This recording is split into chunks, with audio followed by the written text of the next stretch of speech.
Welcome to Season 2 of Seacoast Stories, a podcast about the people, businesses, and newsmakers that make the Seacoast an American hidden gem. I'm Troy Farkas, and on today's episode, my conversation with Evan Hennessey, the Dover native and award-winning owner of Stages, a fine dining restaurant quietly tucked away in downtown Dover.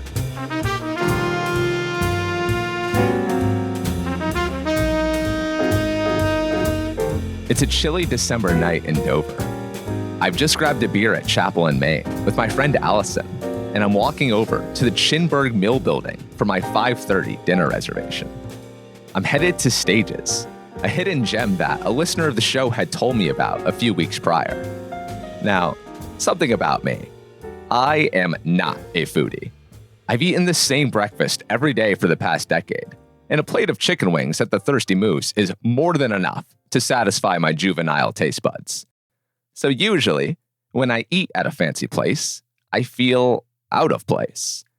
But when I enter Stages on this night, I feel warm and fuzzy on the inside, like I'm visiting someone's home, like I'm in their living room, which, as you'll find out shortly, is exactly the vibe they're going for. And when I'm taken to my seat, a cozy couch in the corner, I observe 3 couples sitting on their own cozy seats, snacking on mini food trays and sipping on perfectly crafted cocktails. I order a mocktail, and my eyes dart around the dimly lit room I'm in. I see bookshelves lined with literature about cooking and fine dining. There's even a Harry Potter cookbook in there. I see pictures of Mother Nature that catch my eye, as do childhood toys like an Etch-a-Sketch, which I would later play with. This is such a cool place, I think to myself, and I want more people to know about it. Hence, today's episode with Evan Hennessey, the owner of Stages, who kindly greeted me during my meal to make sure everything came out okay. I didn't quite know what I was eating, but I enjoyed it, and you will hear my thoughts on that later in the episode, and you'll also hear about the origin story of Stages, Evan's Food Network experiences, the unhealthy state of the restaurant business, the role he hopes to play in fixing it, and so much more. Here's Evan with his story, which begins in his hometown of Dover.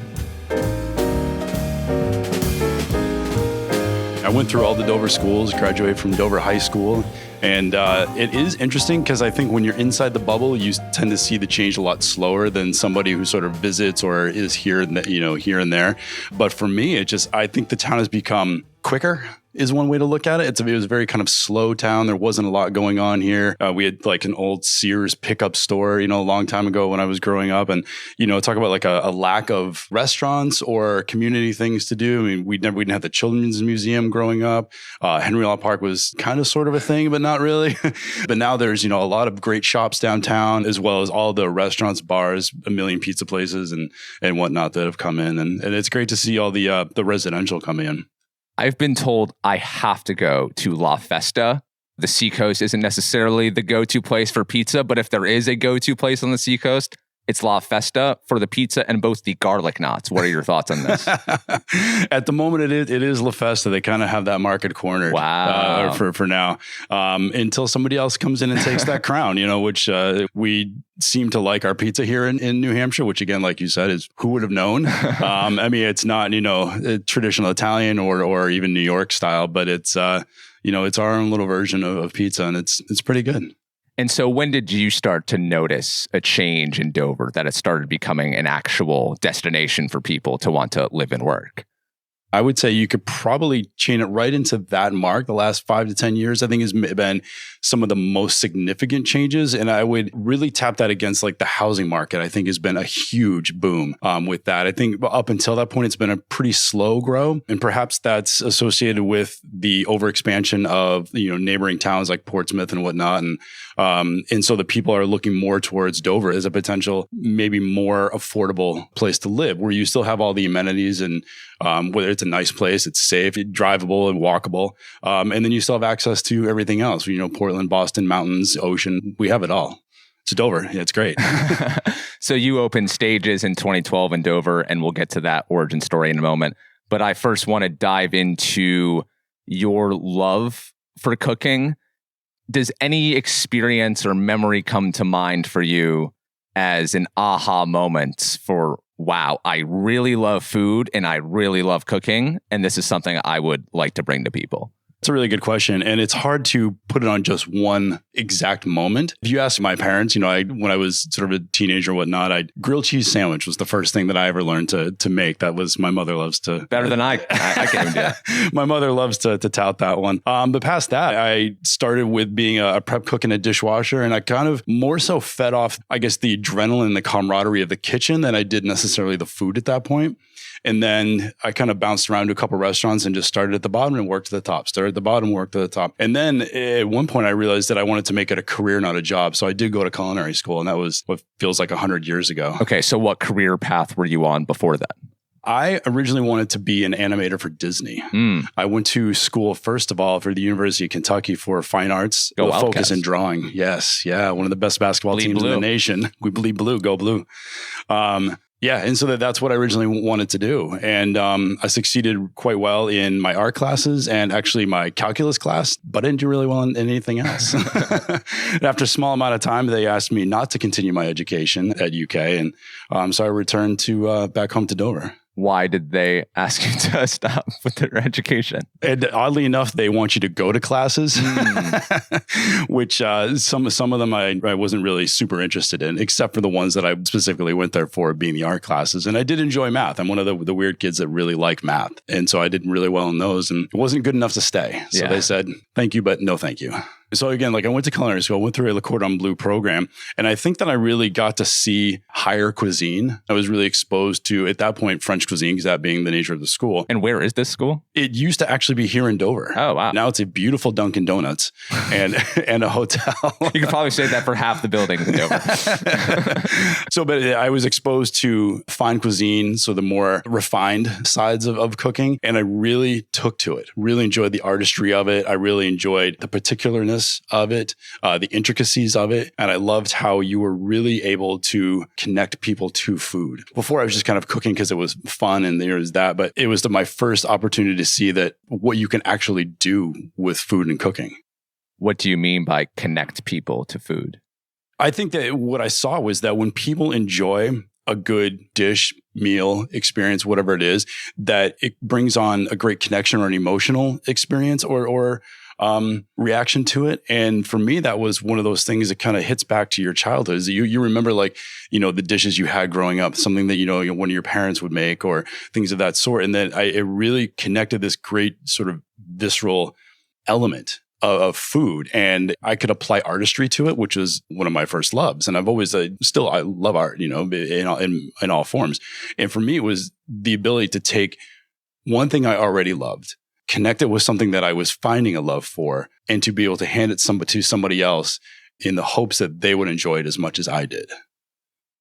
So you graduated culinary school, and then you started working in restaurants all around the country, in New York City, in Chicago. I'm sure it's a completely different pace, New Hampshire culinary school, growing up in Dover, than in two of the most populous cities and foodie destinations in the country. What was that like for you, navigating that? Oh, it's huge. And the funniest thing is that I am not a city kid at all. I really don't like it. Been there, done that. Really glad to be back in a small town that moves at the pace that I like. I personally need to be close to nature and to the mountains and things like that. And you don't get that in those cities at all. I felt in a lot of ways that I was a visitor no matter how long I may have been there. And then that's not truly where I belong. Some people, that's what they feel like. This is my home. This is what I love. I love New York. I should be here. I'm not that person. I understand where I belong in the world, and it's closer to things that grow outside. Yeah, you're a big outdoorsy guy, very adventurous. You actually recently climbed the presidential traverse in the Whites, and we'll talk about that later.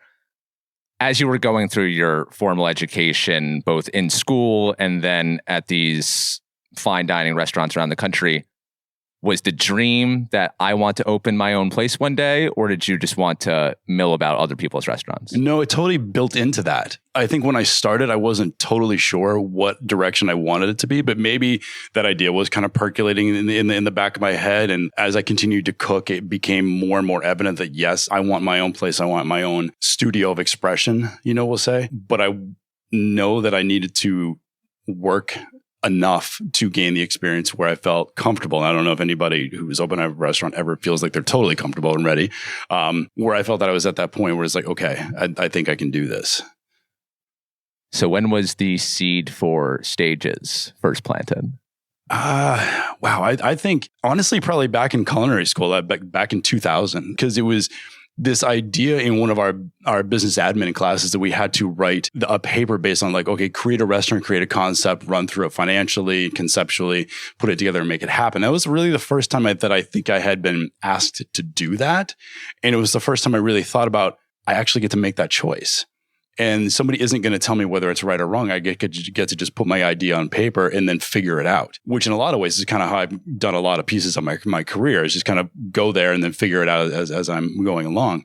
And I think that was the first time that my eyes were open to the possibility of that. And it did, to your point, is like, it did give me a bit of a direction. It's like, okay, now I can start looking at cuisines, chefs, restaurants, areas that I think will move me into that direction. Was it always fine dining was what you wanted? Yep. Okay. Why fine dining over your general experience? At that moment in my career, that's what I knew. I had small experiences in faster paced, volume, casual kind of things, but not high quality food. And I felt that I wanted to be attached to high quality food and craftsmanship. That's where I felt that I belonged. I've never spent any time working in this industry, so I have no idea what service industry is like. What is the kitchen of a fine dining establishment like, as opposed to a bar kitchen or whatever? Yeah. What do you guys do so differently in there that other places don't? See if you can follow this association. It's almost a combination of the military and the ballet at the same time. Yeah, don't know where you're going with this. It's run very, very militaristically in the way that there is a definitive chain of command. There are order systems. There are call commands. There are call outs, callbacks. Everything is very methodical, extremely organized, has to be done this way, or else the train comes off the tracks. But yet then it's also a ballet in the fact that if you watch it from a step back, it's a beautiful thing to see. And the amount of work that goes into making that ballet is incredible. The training that goes there, the meticulousness, the precision of movement, the efficiency that goes into a ballet that's the pinnacle of beauty and efficiency. And when you can put those two things together, that's what you have in a high-end kitchen. So Stages opens in 2012. You opened it in partnership with your brother, Jared, Correct. as well. First of all, we know that you're a New Hampshire guy, not a city guy, but you could have been anywhere else on the Seacoast. Why Dover? It's really a simple answer. Just I wanted to do something in the community that I grew up in. We definitely looked around at a couple other places, Portsmouth, namely, and nothing fit what we were looking for. And it really came down to I wanted to open a market. I wanted to open an area, and I wanted to be in a place that gave a lot to me, which was I grew up here. And so I really wanted to be a part of the growing, the expansion, and the future of Dover. So what were the early days of Stages like in terms of, here we are sitting here in 2025, how different is the experience today than it was then? Oh, big time. We actually, I don't remember how long we did this, for maybe about a year and a half, that we were doing, we'll call them like theme dinner things, where we would basically come up with an idea. Charlie and the Chocolate Factory, for example, we would create a menu based on that story. Then we would completely design everything in the restaurant, the decor, the music, the whole deal in accordance with that theme. Do that for a month. Change it. Basically wipe the slate clean and build, in quote, like a new restaurant. Every month we would do that for about a month and a half. And that got exhausting. Oh God, I'm sure. That was like just beyond. And then some of the ideas were just so off the wall. I was like, I don't even know how we're going to do that. How was that received, that approach? From what I saw, it was good. People enjoy the creativity. They enjoyed the uniqueness of what we did. And then it was just not a traditional restaurant. Which I think kind of fed into what it eventually evolved into, which was one of my ultimate goals, is that I wanted a tasting menu restaurant. I wanted a place where I control literally every piece of the whole puzzle. And before anybody else out there that's listening to this says that, yes, chefs are control freaks. We absolutely want that control. And so that it built it gave way to, we first started doing prefix menus and added a tasting menu into that. And what does prefix menu mean? So prefix menu is a set number of courses, 3, 4, 5, however many you like it to be, with choices throughout those. Tasting menu means you have no choices. Sometimes there's like maybe a little supplement here or there, but that's the main difference between the two. So we started out with a 4-course prefix where you could have choice of your first, second, third, and fourth courses. And then brought in a tasting menu where you have no choices. And for us, this was basically like teaching the market how to see this, because nobody around here had done that. People had done prefix menus, they've done a tasting menu, but they're always in conjunction with a more a la carte style, which is what you typically see when you walk in a restaurant. It's like, here's a gigantic menu. Everything has its individual prices. You pick whatever you want to eat. In the other formats that I was speaking of, the prefix and the tasting, the restaurant minimizes the guest's choices. It's a more controlled experience. And so that led us into that. And then we started expanding the tasting menu. And as we were basically talking with our guests, listening to our guests, reading our guests, and watching how the sales went, that more people were ordering or asking for the tasting menu than they were the prefix, which means for us, A, they were trusting us. B, they wanted the longer term experience. So that evolved into getting rid of the prefix completely and just going with a tasting menu. Then the next piece of that little puzzle that we did is we took the written menu away. So at that point, you have no idea what you're going to get until you sit down and we hand you a plate. Oh, wow. I feel like today, and I mean, the way that we attend and find restaurants has changed drastically since 2012. Big time.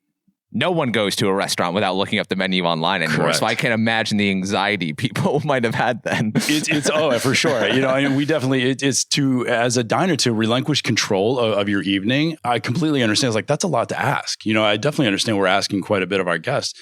Which is why it takes time for us to build that up, that we did stand for quality and that people, by word of mouth, were giving us good reviews. People say like, yes, this is good. Yes, it is creative. Yes, it is different, but yes, you should go.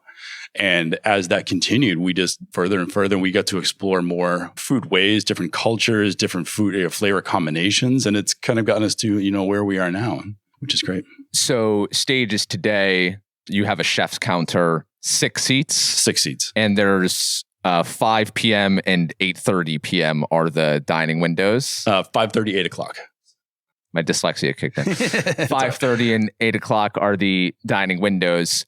Was that always the vibe, that limited space for coming in here? No, that was actually a product of COVID.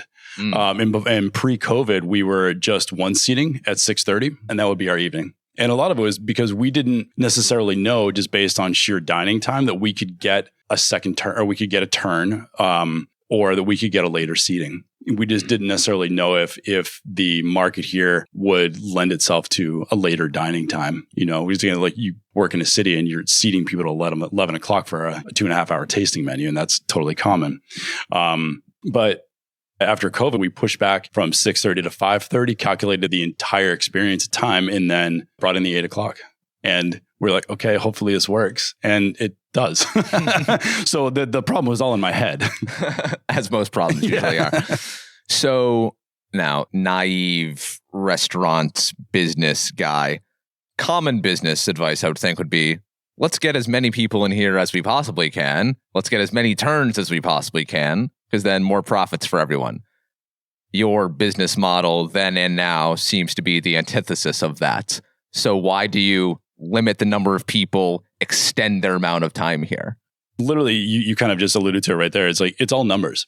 So if you have multi-turns, you know, huge numbers of seats, then your overall, at the end of the day, you know, you might have an extra 0 on the end of your ledger, but your profit percentages and your labor percentages and everything else are still the same as mine. In fact, they're probably worse than mine. And so we just take that and we up the price. So, you know, so we have a $175 per person tasting menu. We elongate the experience and we create the financial prospectus just in a different way. So we still do the numbers that a bigger restaurant might do. Way less stress, way less chaos, but our profit margins and everything else are still right in line with what an industry standard would be. So a $175 price point. That's pretty up there. What goes into that cost? Sure. So to kind of look at that, I guess, in a little bit of perspective, that $175 per person in this area is definitely expensive. I 100% agree to that. You put that into a city from some of the things that I've, been to, it's average. Mm-hmm. People don't blink at it. You have restaurants in New York charging over $300 a person for a tasting menu. So for us, what goes into that is roughly 10 courses of a meal. When you come in, you sit in where we're actually sitting now, the cocktail lounge, the living room. We start you very relaxed. So we slow down your experience because we don't want you just racing to the kitchen. Here's a plate of food, hurry up and eat for the next one.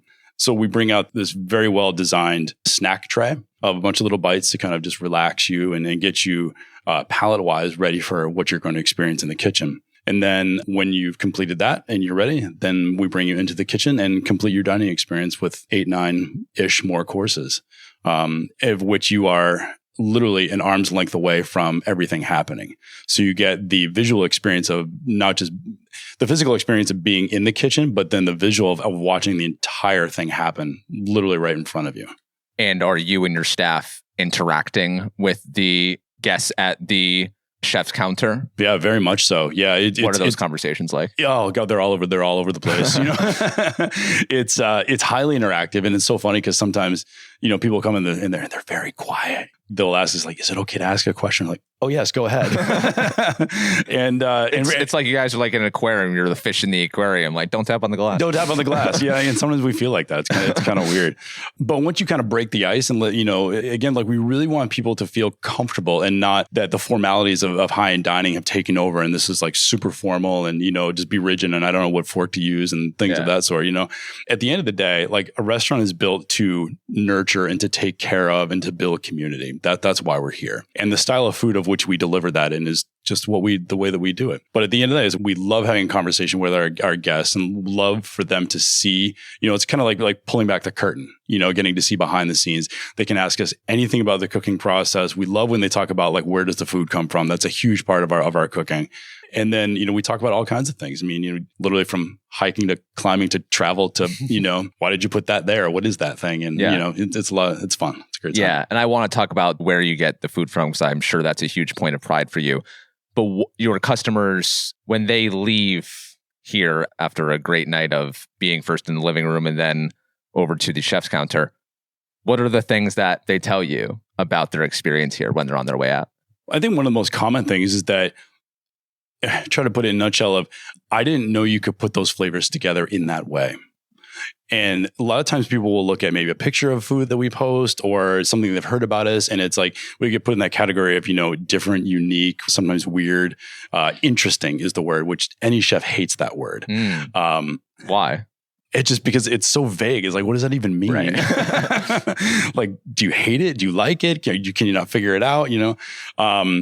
But if you look at all the actual ingredients on our menu, like nothing is that odd. We're literally using carrots and beets and potatoes and fish, and it's nothing you haven't seen or heard. We're just putting it together in a very different way. And that's the product that we deliver. And I think that when people walk away from here, that's the experience that they have, is that it was fun, it was interactive, and it was totally unique and different flavor-wise. Coming up, Evan Hennessey on why he only sources local ingredients, his time hiking the Presidential Traverse, and his thoughts on the state of the restaurant industry. But first, if your mouth is watering during this episode like mine is, then I want you to send this episode to someone you'd like to go to stages with. And when you two make it to this dinner, I hope you can give each other your undivided attention and enjoy a beautiful meal in a beautiful space with someone you care about. In my opinion, those are the most special moments we can have. I thank you in advance for listening, for supporting local businesses, for sharing the show, and for playing a part in helping Seacoast Stories become the #1 destination for hearing from local people. Now back to today's episode. Can I ask you a very naive question? Do it. So I'm not a foodie. I'm very basic with my food preferences, and something I've never understood and I've always wanted to ask a chef, why does the plating of the food matter so much? Because in my opinion, Why does it have to look so pretty? I'm going to stare at it for literally 5 seconds before I put my fork in it and mess it all up. Yeah, no, it's a great question. I'll answer that in two parts. One being, the reason that we put a dish together the way that we do is because we want you to eat it a specific way in order to get the flavor profile that we are trying to achieve across. We meticulously think about where all the components are so that when your fork, spoon, or knife goes through those things, that you get what we are trying to tell you without us having to tell you. I hate instructional dining, meaning like, take this and dip it through here and touch this thing and then enjoy that. It's like, I literally just want to eat the thing. So that's what food is, right? And then the other thing too is that your first bite is with the eye. So if I tell you this is a bunch of ingredients that you're not 100% familiar with, and then you look at the plate and you're like, this is a mess. How good do you think that plate of food is going to taste? Right? So that if we put it together in something that's visually appealing, your first idea is this has the potential to be amazing. Right. And then we follow that up with the flavor combination. Okay, gotcha. So I dined at your restaurant and I loved the gnocchi. How do you say that word? Gnocchi. Yeah. I had that. I had a bunch of things, but I really liked that. And I also really liked, there was something that was like with a mushroom cracker or something that I dipped into brie. Oh, and God, that was fantastic. Yeah, and when I saw that on the menu again, I don't have the appreciation for fine dining. I was like, what the heck is that? But I knew it tasted really good, but I guess I didn't know I was supposed to approach it in a certain way based on how it was plated. You did it exactly how. So this is one of our signature dishes, and it's funny the idea of a signature dish in its own right. But we've had that on the menu for 4 years, and you did exactly what you needed to do with it. And we build the dish so you don't have to sit there and stare and try to figure out what to do with it. Okay. So as long as you enjoyed it, you did it right. I loved it. You did it right. I loved it. Yeah. It was fantastic. So the menu changes pretty frequently, right? Yep. How often? It evolves. It little ebbs and flows here and there, little bits and pieces. I love to put it in terms of there are 365 seasons in a year, not 4. Wow. And not one of them is the same year to year. So that's what flexes our menu. We don't put a calendar on it. We don't say it's, every day of a week, every month, like whatever it is. It's when an ingredient changes, the dish changes. And that will be the catalyst for maybe a different dish has to change because of where the placement on the menu is. So where do you get your inspiration from for your dishes? Literally everywhere. I mean, part of it can even be this conversation we're having right now. Oh, wow. More hummus, please. Yeah, more hummus. Got it. Write that down. I mean, it's really so much. I mean, and I think when you're trained at this level, that you're constantly open to the idea of food and cooking, even it's as much as like I'm looking at the chair that you're sitting across from and like the design of the fabric, like that can give me a visual idea for how to plate something. Or you and I are having a conversation, you tell me, about something that you remember your dad making when you were 6, and I was like, that's actually a really cool idea. I would have never put peanut butter and jelly together, somebody that like, I'm always thinking of stuff like that. So inspiration is everywhere. And I think the key is just always understand that and never close your mind off to it. So all of your ingredients you source locally, right? We do. Now we hear that term locally sourced a bunch. A lot, yeah. What exactly does that mean? Yeah, that term gets thrown around a lot, more so than we would like. And it doesn't just mean it's like, oh, we have a salad on the menu. We take that, in my opinion, steps and steps beyond. So we work with New Hope Farm in Lee, and we get our vegetables from them in Canterbury. Why them? They are a small, dedicated, highly intuitive farm. They're not large scale. And so that we're able to actually go out to the farm, speak with Josh and Miranda, and learn about their farming process, why they plant things in certain ways, why certain vegetables grow and some don't grow. And the more we understand their process, the better we can manipulate ours. Up in Canterbury is Brookwood Farm. We get most of our dairy from them, and also some vegetables as well during the cold months. And then in Loudon is Loudonshire Farm. And I've known Jim and Annette for, gosh, 15, 16 years now. And they raise all of our land animals for us. They have 3 different kinds of ducks, geese, turkeys, sheep, and they have a few cows on pasture as well. And they are, as far as total livestock, very small, but 72 acres. So there's tons of field, tons of space. And we work on a breeding program with them so that Jim and I have figured out how many of pick an animal that we as a restaurant can handle. Sheep. So we take in 6 sheep a year, which we did not too long ago. And he raises those 6 sheep plus for his CSA, plus for his home.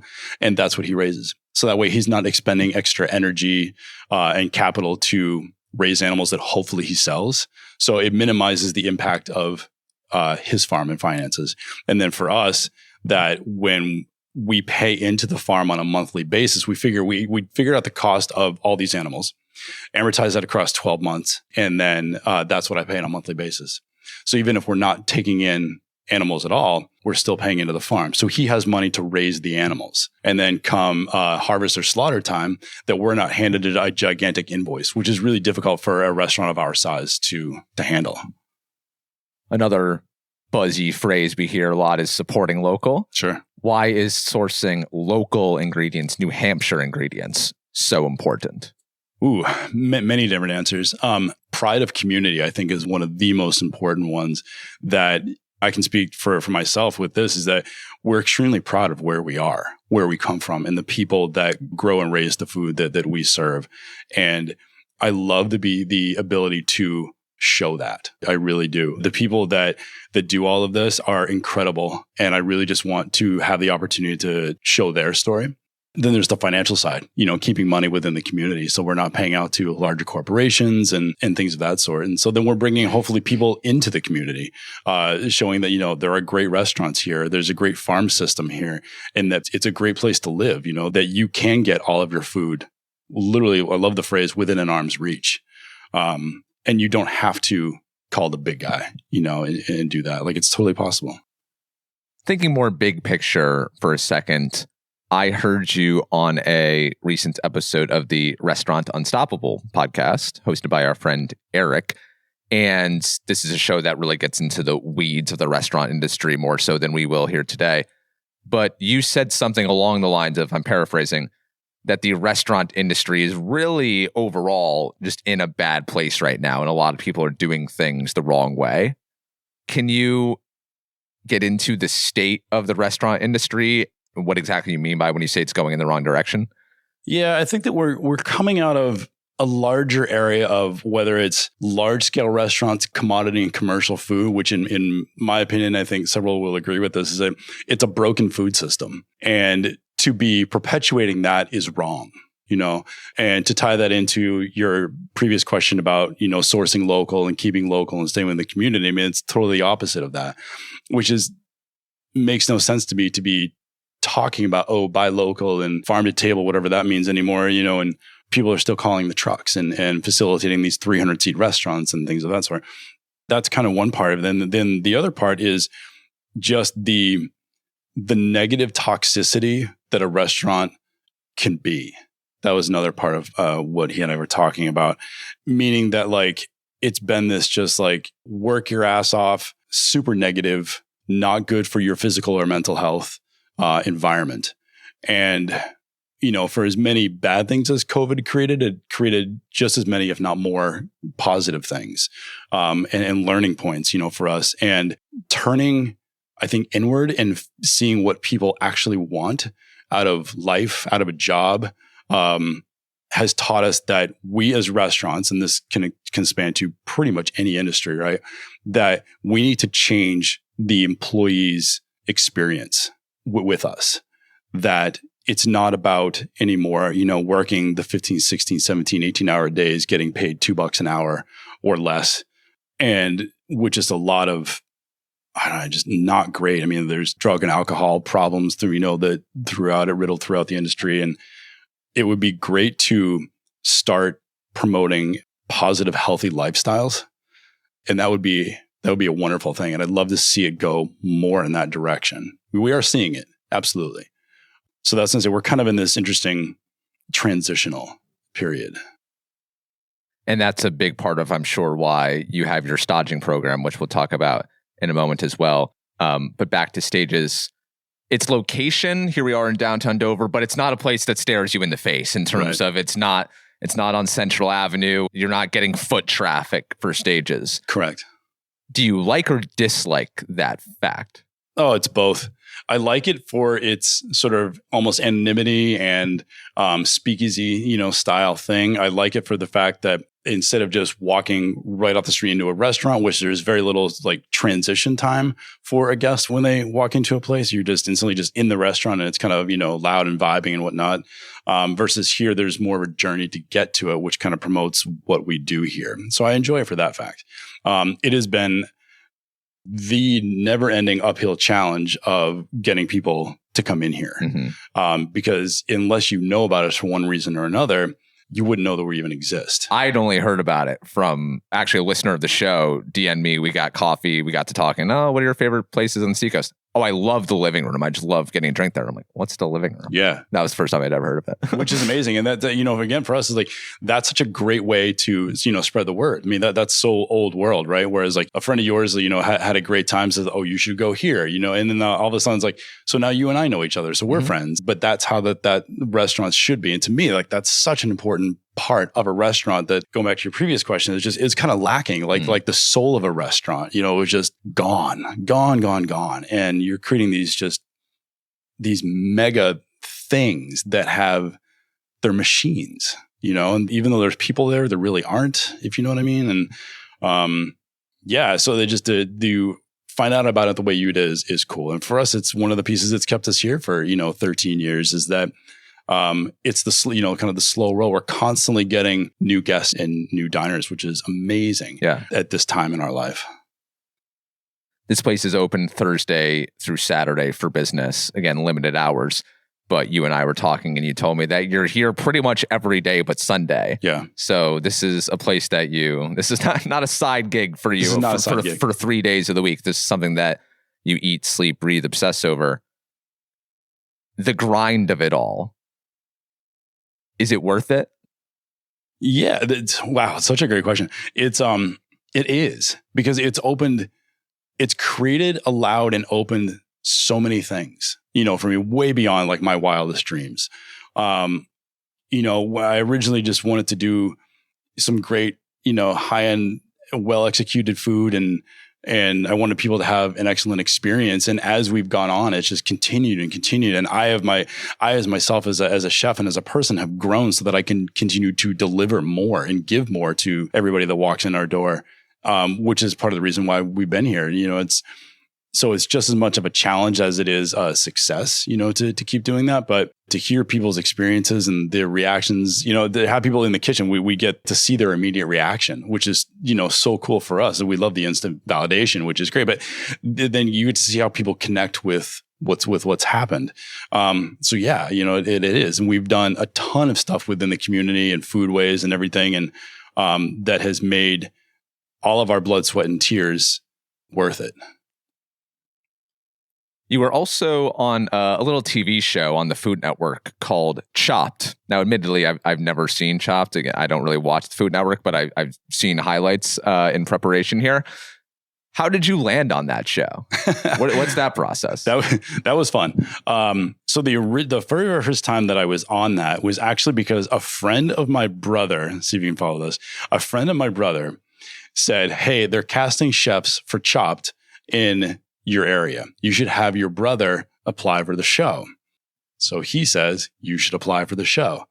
At that point, I really didn't have too much of an interest in it, but I said, all right, fine, I'll do it. Why wouldn't you have had an interest in that? I guess it just wasn't really on my radar as far as things that I wanted to do. I had been on Beat Bobby Flay once and didn't have a great experience with that.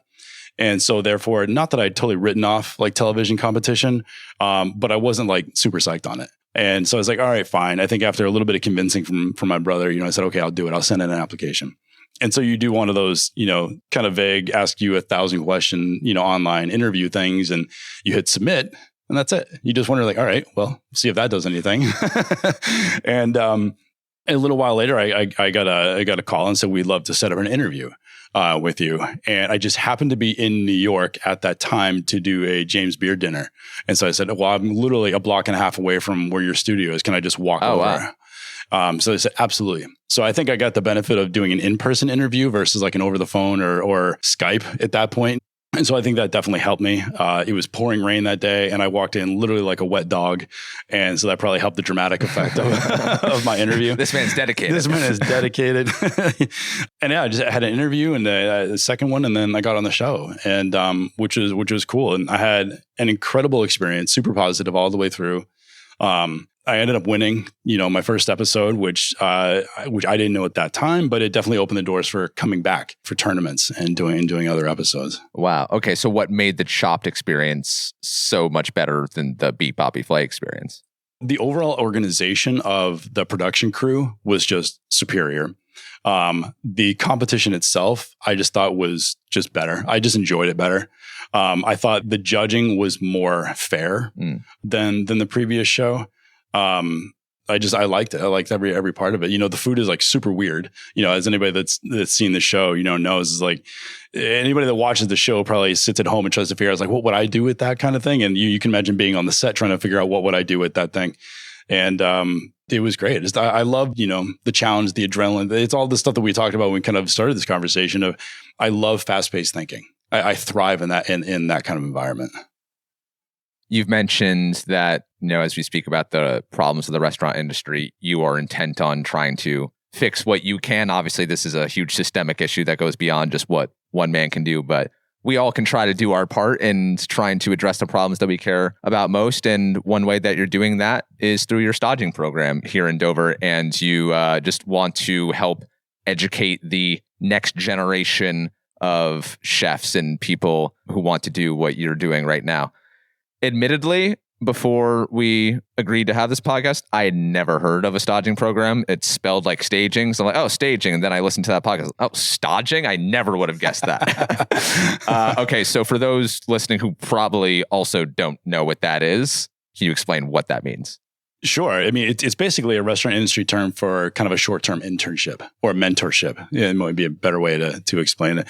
And people do it at different durations. Sometimes it's, you're just at a restaurant for service or for just an entire day or for a week or a month or whatever it is.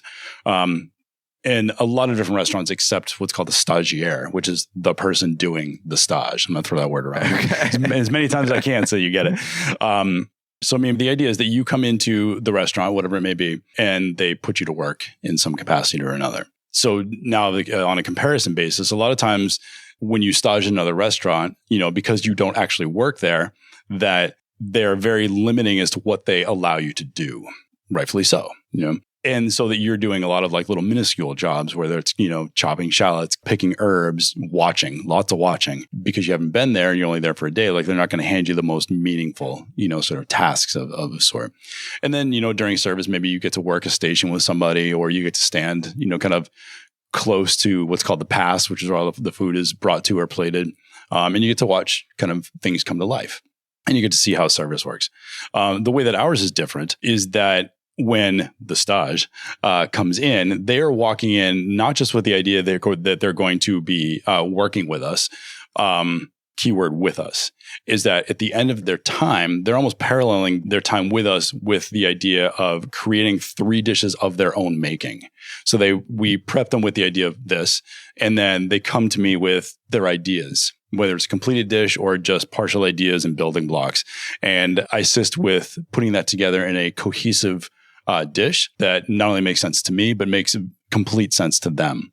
We work on refining the idea, refining the flavors, the technique of it, so that cook at that point presents their 3 dishes to a group of ticketed people to the living room. And they get to present the dish. They get to talk about their inspiration behind it, their thought behind it, how they got to, whether it's the plating, the flavor, whatever it is. And then they get literally instant feedback from our guests, which in any restaurant setting, you don't ever get that. Stage and internship alone, you just don't get to do that.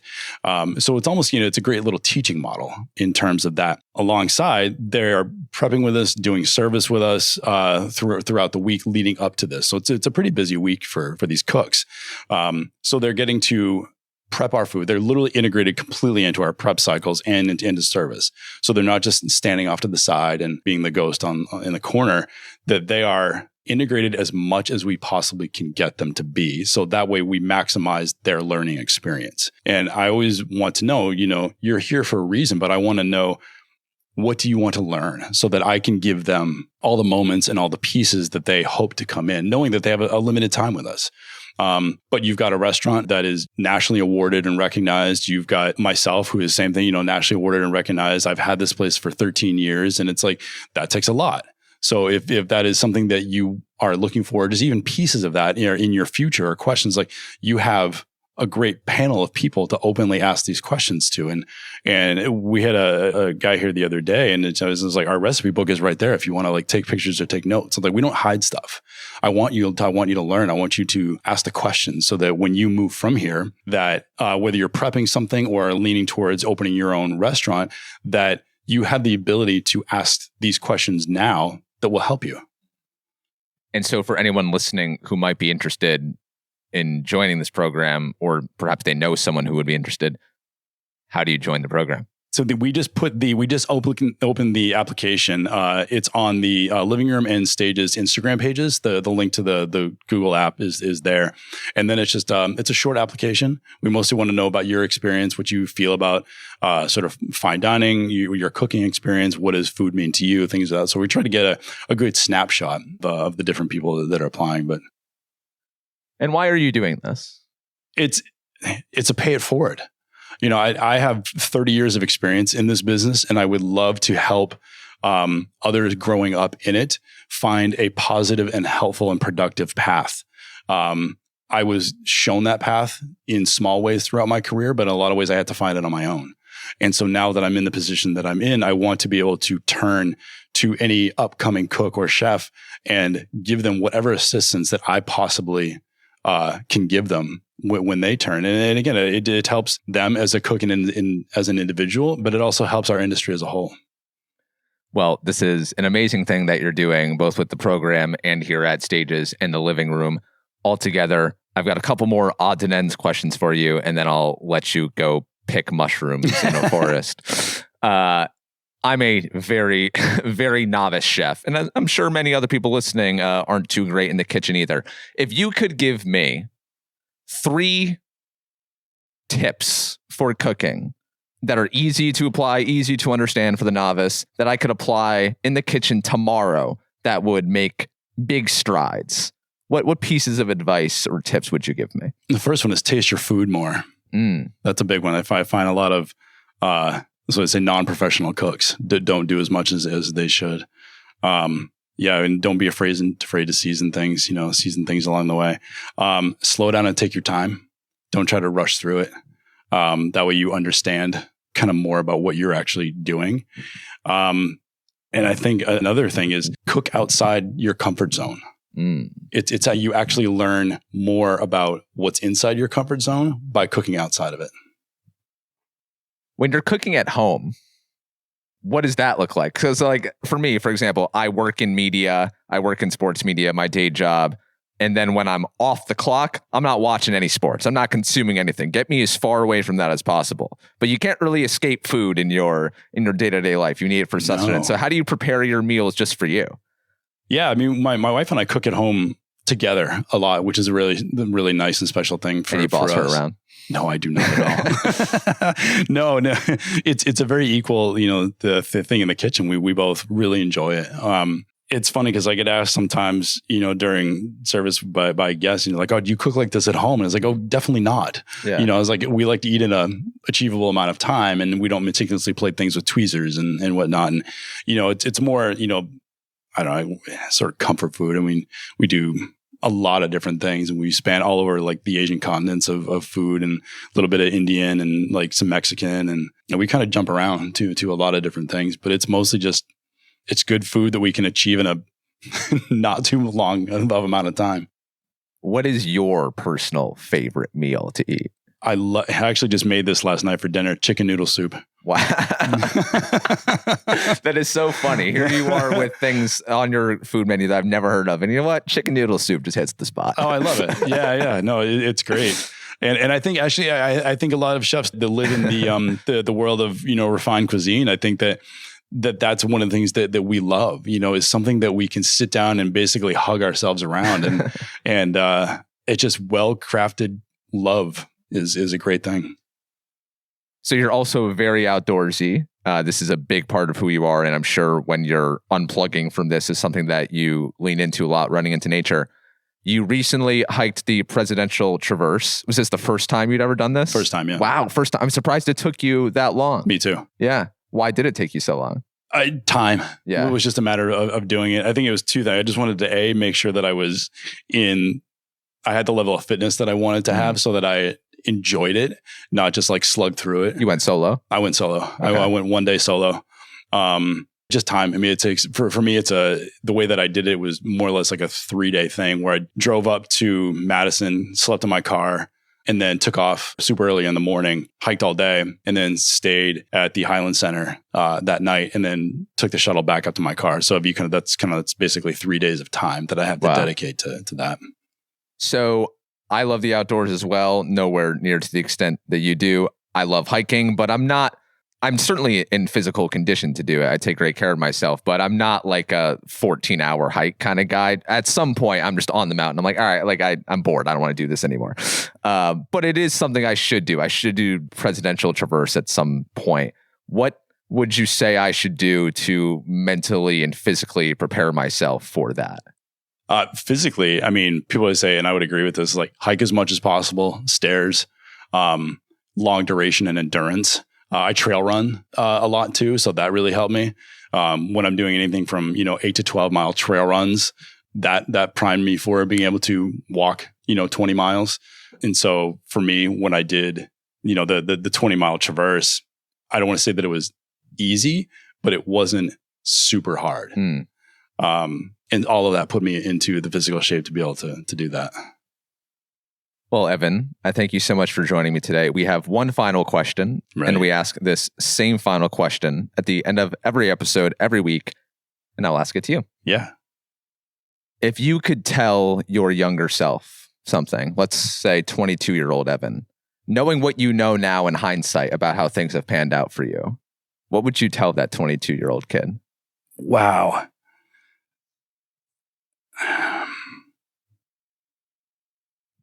feel like there's so many different things that I would want to tell that person. I think a big thing is just believe in life because it's going to happen.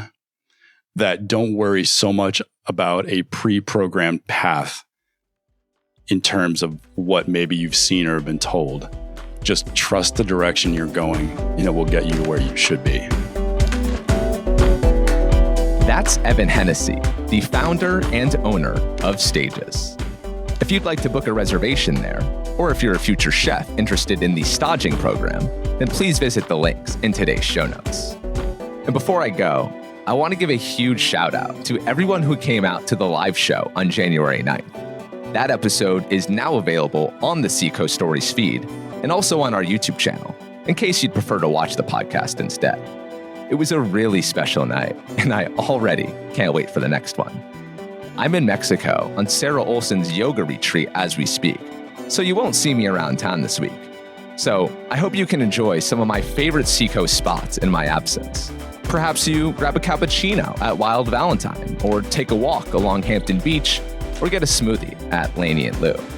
As for next week's episode with the owner of Flamingo's Coffee Bar, here's a sneak peek.